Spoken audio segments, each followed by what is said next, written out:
کشف المحجوب سے علی بن عثمان حجویری المتوفا 465 ہجری المعروف داتا گنج بخش، جن کی کتاب مشہور ہے کشف المحجوب، لاہور میں مزار ہے.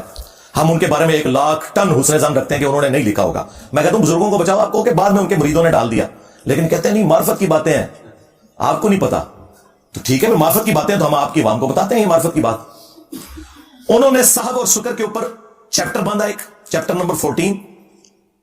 اس میں انہوں نے جنید بغدادی کا صحف بچانے کی خاطر حضرت داؤد علیہ السلام کے اوپر ایک گستاخانہ واقعہ منسوب کیا، اور بایزید بستامی کا شکر بچانے کی خاطر رسول اللہ کے اوپر ایک گستاخانہ واقعہ منسوب کر دیا، نعوذ باللہ. اور انہوں نے کہا کہ حضرت داؤد علیہ السلام بھی تو، ان کی نظر بھی اپنے ایک صحابی کی بیوی، جو صحابی کا نام تھا اوریا، اور وہ پورا واقعہ تورات کے اندر لکھا ہوا ہے، آج بھی تورات میں لکھا ہوا ہے. وہ ٹیمپرڈ تورات، تحریف شدہ، اس کے ریفرنس کو کوٹ کیا اپنا بابا بچانے کی خاطر. ایک تو نا واقعہ نقل کیا، نہیں رزلٹ نکالا کہ وہ چھت پہ نہ آ رہی تھی تو اس پہ نظر پڑی، انہوں نے اس صحابی کو جنگ میں آگے بھیج کے قتل کروا دیا، اور پھر اس کی جو بیوہ تھی اس کے ساتھ خود شادی کر لی. نعوذ باللہ. حضرت داؤد علیہ السلام ایک پیغمبر کے اوپر جھوٹ باندھا جنید بغدادی کا صحف بچانے کے لیے، اور کہا کہ شکر، تو شکر میں تو ہمارے نبی کی مثال بھی ہے، نعوذ باللہ، کہ ان کی نظر بھی اپنی صحابی کی بیوی پہ پڑی، زید ابن حارثہ کی بیوی سیدہ زینب، تو وہ حضور کو پسند آ گئی، تو اللہ نے اس صحابی کے دل میں اپنی بیوی کی نفرت ڈال دی، اور پھر اس عورت کے ساتھ حضور نے بعد میں شادی کر لی. نعوذ باللہ. اب کافروں کو کوئی اور سازش کرنے کی ضرورت نہیں ہے، جو ہمارے بزرگان بے دین نے کر دیا.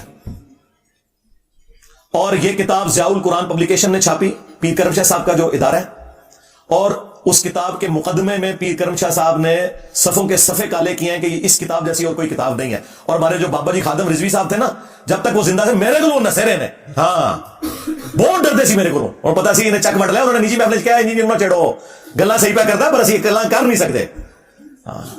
وہ نہ کشم مجموعی لڑاتے تھے کہ جدہ کوئی مرشد نہ ہو کتاب پڑھ لے. تو میں نے اسی طرح پکڑ کہا تھا، بابا جی کشف المحجوب، اس میں تمہارے رسول اللہ کا سکینڈل لکھا ہوا ہے، بول اب اس کے اوپر. یہ کتاب ہے مرشد پکڑنے والی. خادم رضوی صاحب کی زندگی میں 2017 کے اندر ایک ہفتے میں 7 لاکھ لوگوں نے ویڈیو دیکھی، جواب نہیں آیا. ہاں، پہلی مرڈر اٹیمپٹ کرنے والا بندہ آ گیا جیل میں میرے پہ. ہاں، اس کے بعد پہلی مرڈر اٹیمپٹ ہوئی تھی، یہ جواب آیا سی میرے کو، جواب نہیں آیا. یہ بکواسیات لکھی ہوئی. اچھا، پیر کرم شاہ صاحب نے نا وہاں مقدمہ لکھا اور بڑی تعریف کی، لیکن ظاہر ہے مس ہینڈلنگ تو ہو جاتی ہے. اسی پیر کرم شاہ نے ضیاء القرآن جب تفسیر قرآن کی لکھی، اس میں جب سورۃ الاحزاب کی تفسیر کی باری آئی تو انہوں نے کہا کہ غیر مسلموں نے سازش کر کے ہماری کتابوں میں گستاخانہ واقعات داخل کر دیے ہیں، جس میں سے ایک واقعہ سیدہ زینب اور زید بن حارثہ اور نبی علیہ السلام سے متعلق، وہی واقعہ جو کشف المحجوب میں لکھا تھا. انہوں نے کہا یہ کافروں کی سازش ہے، اور کشف المحجوب کے مقدمے میں لکھا کہ یہ بڑی بہترین کتاب ہے. ان 10 کافر کیڑا جنہیں سازش کر کے کتاب چھپایا ہے. کتنی 2 نمبری.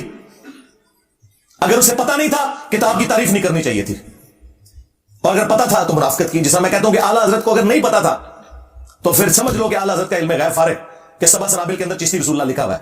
ہاں، اور غوث وقت کا علم غیب فارغ، باقی رشائی کوئی نہیں. اور اگر اسے پتا تھا پھر ایمان فارغ. اب مجھے بتائیں، میں اگر انہیں بند گلی میں داخل کر دوں، انہیں بھاگنے کا راستہ نہ ملے، تو انہوں نے میرے سر کی قیمت ہی رکھنی ہے نا.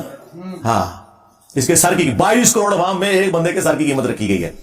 وہ خود قتل کرے اپنی جذبہ ایمانی پر، میں اس کو 5 لاکھ روپے انعام دوں گا. 5 لاکھ روپے کا انعام کا اعلان کرتے ہیں جو مرزا جیلمی کو قتل کرے گا. 100% میں اعلان کرتا ہوں، 100% میں اعلان کرتا ہوں. تو کیا ملا ہے؟ دیکھ لو کہ تمہاری اس طرح کی حرکت کرنے سے مجھے نقصان تو کوئی نہیں ہوا، اور اس چکر میں بالکل نہ رہنا کہ میرا حوصلہ کہیں پہ پست ہوتا ہے. نہیں، میری تو آکسیجن ہی تمہاری چیخیں ہیں. ہاں، مجھے ٹھنڈا کرنا نا تو بس چپ ہو جاؤ.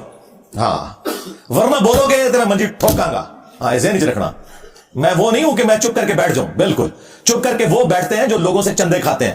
ہاں، جو ایجنسیوں سے پیسے لے کے ان کی کاز کے لیے کام کرتے ہیں، جو اپنی جیب سے لگاتے ہیں نا، جو غریب نواز لوگ ہوتے ہیں. تو اڑے غریب نواز جالی نے غریب نواز دیکھنا دیتے آؤ. ہاں، سینکڑا بندے نے اپنی جیب دکھوائی ہے، اور پچھلے 10-12 سال سے کھلا رہے ہیں اللہ کے فضل سے، اور کسی پہ احسان نہیں ہے، اپنی آخرت کی فکر میں ہے. صرف اس لیے کہ میرے پہ کوئی الزام نہ لگایا کہ اس نے چندہ بک بنانے کی خاطر یہ سب کچھ کیا. مدرسہ کوئی نہیں بنایا، مسجد کوئی نہیں بنائی، کوئی فرقہ لانچ نہیں کیا. تم سب کو مسلمان سمجھتا ہوں، کوئی ایک بہانہ تمہارے پاس میں نے نہیں چھوڑا کہ جو میرے اوپر لگا سکو اللہ کے فضل سے. اچھا، اب یہ واقعہ کشف المحجوب میں لکھا ہوا ان کے گاٹے میں فٹ ہوا ہے. اب کیا جواب دیں؟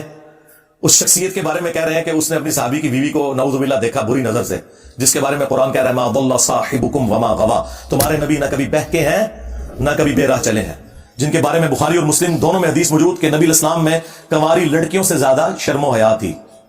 اللہ اکبر۔ ان کے ایک چھوٹے سے چوزے نے کہا کہ وہ جی مسلم میں بھی تو اس طرح کی حدیث ہے، اسے تم کیوں نہیں گستاخ کہتے؟ اور اس ظالم شخص کو شرم نہ آئی کہ مسلم میں کیا یہ لکھا ہوا تھا؟ مسلم شریف میں ایک حدیث ہے کہ نبی الاسلام ایک جگہ بیٹھے تھے، سامنے سے کوئی عورت گزری، اچانک حضور کی نظر پڑی، آپ نے نظر ہٹا کے آپ اندر تشریف لے گئے، تھوڑی دیر بعد باہر آئے اور آپ نے فرمایا کہ اگر کسی شخص کی نظر نامحرم عورت پر پڑے، اچانک پڑ جائے، وہ فوراً ہٹا لے۔ یہ الگ سے بھی ایک حدیث موجود ہے مسلم میں کہ نبی الاسلام نے فرمایا کہ میرے رب نے مجھے حکم دیا ہے اچانک اٹھ جانے والی نظر کے بارے میں کہ میں فوراً ہٹا لوں۔ اور پھر نبی الاسلام نے فرمایا کہ وہ فوراً اپنی بیوی کے پاس جائے، اس کے پاس بھی وہی کچھ ہے جو اس عورت کے پاس ہے، یوں اس عورت کا خیال اس کے دل سے نکل جائے گا۔ اس واقعے کو اس نے جوڑ دیا سکر والے بازید بستامی کے سکر کو حلال کرنے والے اس واقعے کے ساتھ، سیدہ زینب کے۔ اللہ کے بندو، اس میں کیا لینا دینا اس واقعے کا؟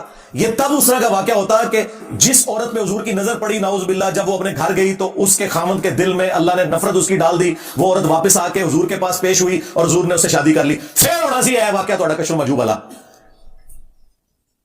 یہ بے شرم لوگ احادیث کا مذاق اڑاتے ہیں اپنے بابے بچانے کی خاطر۔ اسی میں نے کہا تھا جو بابا بچائے گا اس کا ایمان گیا۔ ہاں، مرنے سے پہلے اے مسلمان کر لے اس پہ غور، کتابوں کا خدا اور ہے، بابوں کا خدا اور۔ اگرچہ وہ بھی اسی خدا کو مانتے ہیں لیکن ان کوالٹیز کے ساتھ نہیں مانتے۔ اور اگر زندگی میں ایک دفعہ بھی تو نے غور کر لیا، میرا چھوٹا سا کلپ بھی دیکھ لیا، تو تیرے اندر سے آواز نکلے گی کیا کہ نہ میں بابی، نہ میں بابی، میں ہوں مسلم علمی کتابی، جو آج جگہ جگہ آواز بلند ہو رہی ہے۔ اور اس کا اینڈ رزلٹ کیا ہے کہ فرقوں کی دکانیں بند، the damage has been done۔ ہاں جی۔